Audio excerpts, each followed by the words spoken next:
This is Chris Hart from Eastman Kodak. And what you just saw was a demonstration of our new Vision 2 films 100T 5212 and 200T 5217. We invited Peter Deming and special effects supervisor Bill Taylor to help us shoot a short film and at the same time test out these new products. The 5212 and 5217 are characterized by superb shadow and highlight detail, improved flesh-to-neutral reproduction, accurate color, as well as superior capabilities for special effects applications. In the first scene, we're intending to show you the intercutability of these two stocks. If you compare the red and the yellows of the uniforms, you can see how both stocks handle these colors the same. Hi, I'm Peter Deming. Here we'll be talking about specifics of 5212 100T and 5217 200T film stocks. This shot was done on 5212 using no artificial lighting. Here we also have 5212 in a low contrast situation, which we'll be comparing with 5248. And notice the differences in the skin color saturation.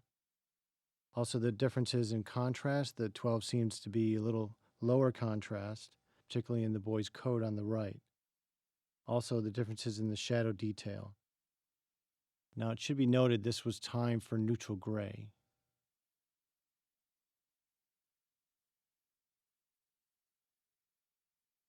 Here we also have 5212 comparing with 5248 in a high contrast situation, 5.5 to 6 stop range. Notice the differences in the color saturation, particularly in the tarp, the red tarp, and the sky. The 12 seems to be a little truer, and the differences in the shadow color in the foreground. Here we'll be comparing 5217 with Kodak's 5274 stock.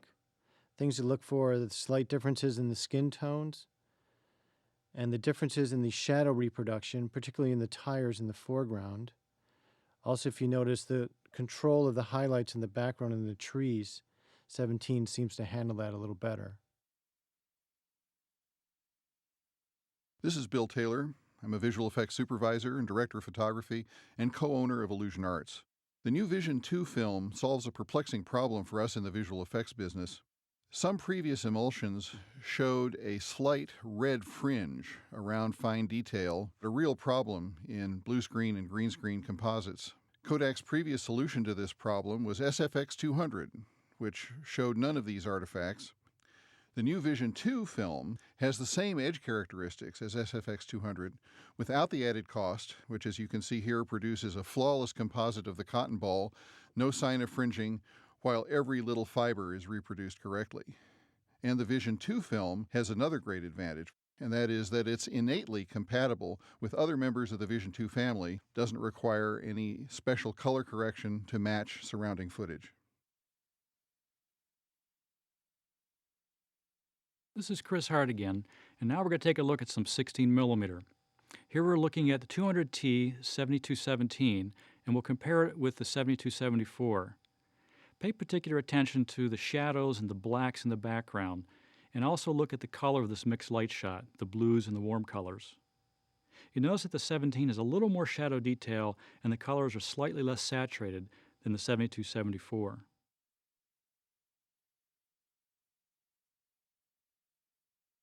This is another 60mm comparison of the 17 versus 74.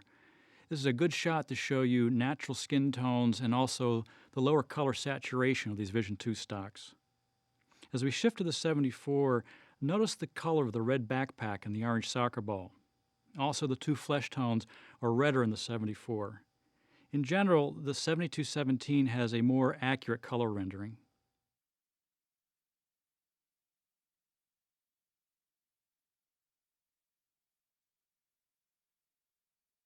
In our final scene, we're going to take a look at a 35mm comparison of 5217 and 5212 in addition to the 5218. Now here we're going to look primarily at color and contrast. And as you can see, the pastel blue sweater and the skin tones of the girl on the 17 are rendered pretty much the same as the 18.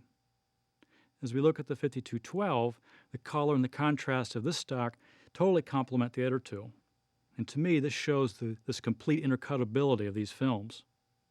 These Vision 2 films clearly give you more choices and more possibilities.